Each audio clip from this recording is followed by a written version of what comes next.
Tuesday, January 4th, 2020. Last I checked, I'm still your LV, and these are the Cryptosphere's top stories for today. The CEO of Mastercard comes clean on why he decided to abandon Facebook's Libra initiative.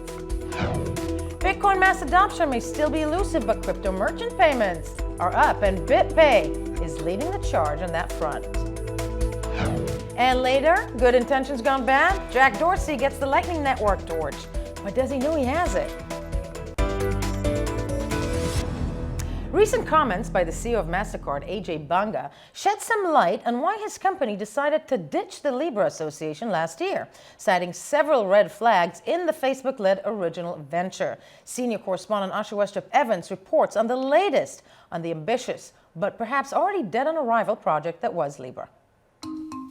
Mastercard is refusing to stay silent on Libra. Despite pulling out of the Libra Association all the way back in October, it seems Mastercard's CEO, Ajay Banga, still has a grudge. In a conversation with the Financial Times, Banga criticized the Facebook-led project for a lack of direction, accusing Libra of seeking to use the Calibra digital wallet spin-off as a means to control the project. Banga stated, "It went from this altruistic idea into their own wallet. I'm like, this doesn't sound right." Further, citing Libra's failure to develop a clear business model, raising additional concerns for Mastercard. When you don't understand how money gets made, it gets made in ways you don't like. As it stands, out of the 28 founding members of Libra, 8 have left the project. And while the association claims to have 1,500 companies waiting in the wings ready to join, as yet no new members have been signed up and the project has been waylaid by regulatory setbacks. Libra raises many serious concerns regarding privacy, money laundering, consumer protection, and financial stability. With these latest public comments from Mastercard, it seems yet another nail in the coffin of a project that has struggled to get off the ground. Asha Westrup-Evans for BLOCKTV. Are crypto payments going mainstream? The answer is not just yet. But according to recent reports by BitPay, and Coinbase, the use of crypto and by merchants is trending up. According to BitPay, the payment processor facilitated $1 billion worth of cryptocurrency transactions in 2019. Coinbase facilitated an additional $135 million worth of cryptocurrency payments for thousands of merchants. We had a chance to speak about this trend with BitPay's Director of Product, Sean Rowland. This is what he had to say. It was a great 2019, following on a great 2018. You hear a lot in the space around trading volumes and different use cases for cryptocurrency, but we're seeing great trends emerge specifically in payments, all the way from consumers who want to purchase Amazon gift cards directly with Bitcoin, from businesses that want to transact cross-border with using stable coins as their unit of account. So you're really starting to see a wide use case for cryptocurrencies and blockchain payments across a wide variety of use cases. So that's really what drove it for us in 2019. Ransomware attacks are on the rise around the world, particularly in the United States, where, as we previously reported, 50% of government departments suffered such attacks.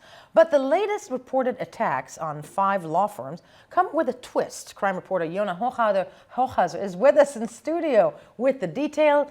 So, Yona, where, what, who was attacked, and what's different? Right, yeah. So what's hard to believe is that report that said 50% of institutions in America, that wasn't referring to just public institutions. That was also private institutions. 50% of all organizations in the U.S. were fallen to ransomware attacks in 2019. It's hard to believe. That's a ridiculous It's number. mind-blowing, but it is true. What's the latest? Well, the latest is that a hacker group called Maze actually hacked into 5 different U.S.-based law firms.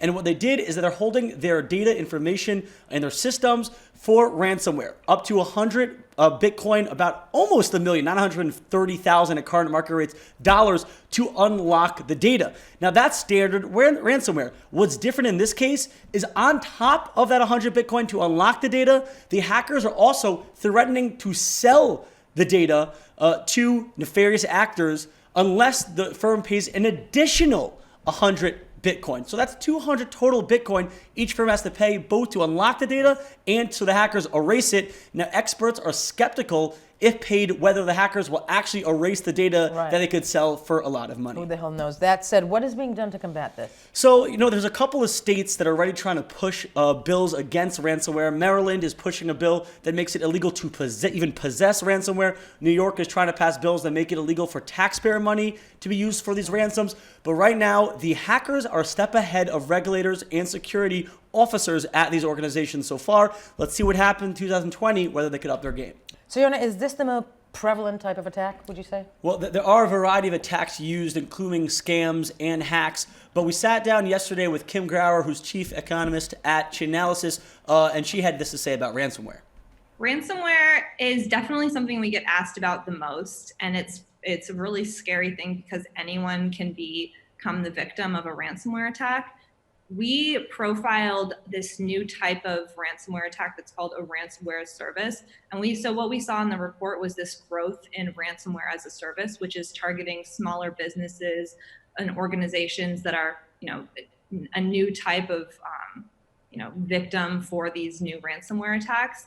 And we also saw that because of that increase in the ransomware service, blockchain analytics kind of allows you to have a better sense of the vendors. So in the report, we outline an investigation into Sotobokini, which was a ransomware attack, which you may have heard about this year. And we can see the kind of splitting of payments into going off to vendors and the perpetrators. But we also saw that a lot of the victims were in North America this year by looking at where the funds were coming from. The Lightning Network torch relay appears to be stuck after Twitter CEO Jack Dorsey was passed the torch, only he really wasn't told about it. So if you pass a torch and no one knows you did it, does it really happen? Zachy Hennessy is here in studio to brief us on the latest snafu in the popular Layer 2 experiment. Absolutely correct. Please. There's been a lot of problems with this, Yael. So, back in 2019, earlier, a couple of years ago, there was a lightning torch that was initially passed around, right. and it went pretty well. Exactly, but that it was a seems success. Like, right, it ended. It had been lauded as, this is a great thing for Lightning Network. Lots of people were involved, including Jack Dorsey. And, it went under for a while. But hodl or not, the guy who created it, or the person who created it, they've created the Lightning Torch 2.0. And it's been having a much more rocky journey than its predecessor. So far, it's already been stolen several times. Really? And they've had to reboot it and get it back up going. And just recently, there has been a major sequence break in the way that the Lightning Network torch is passed. So basically, the way that it works is hodl started it with 100,000 Satoshis. Right. People send him an invoice, and they respond to that invoice, choosing one of the people to give it to. So basically, you ask for it, you get it. When you get it, you add 10,000 Satoshis to it, and then you wait for somebody to ask for it from you. Right. Then you pass it along. Right. Now, this was going tumultuously, but at least making progress until Xavier Iturralde, the co-founder of Pictosis, he kind of screwed the pooch a little bit, because instead of waiting for an invoice, he just went ahead and sent it over to Jack Dorsey via a service called Tippin' and just, gave it to him. But the problem is that he's Jack Dorsey, the CEO of Twitter. So unless, he's aware of everything that's going on in the crypto sphere, he doesn't know that he has it. So it's just kind of sitting there. And he's now everybody on Twitter is kind of making a big hubbub and tweeting at Jack. Can you please, just tell please. Jack that it's there? Jack, you got it, buddy. You gotta go pick it up. It's sitting there, it's waiting, and you're tipping me, bud. Yeah, that. Go ahead and pick up that torch. Everybody's doing their best, and for now, it's mind-boggling. Someone's as messy as the Iowa caucus. But thank you, Zachy Hennessy, for this report. Time for troll of the day, and today a bit of art trolling. Redditor Junto posted a photo of this piece of some of his art, so to speak. The Bitcoin logo made up entirely of Venezuelan bolivars. The artwork pokes fun at the nearly worthless state currency, especially when compared to Bitcoin. Now, the Redditor wrote that he bought 950,000 worth of bolivars on eBay for under $120 total, adding that, and we're quoting, to functionally use, they would be worth about $5. Hyperinflation is a bitch. Yeah, we concur. Okay, that was Around the Block for today. Thank you for watching. For more blockchain tech and cryptocurrency news, of course, visit us at blocktv.com.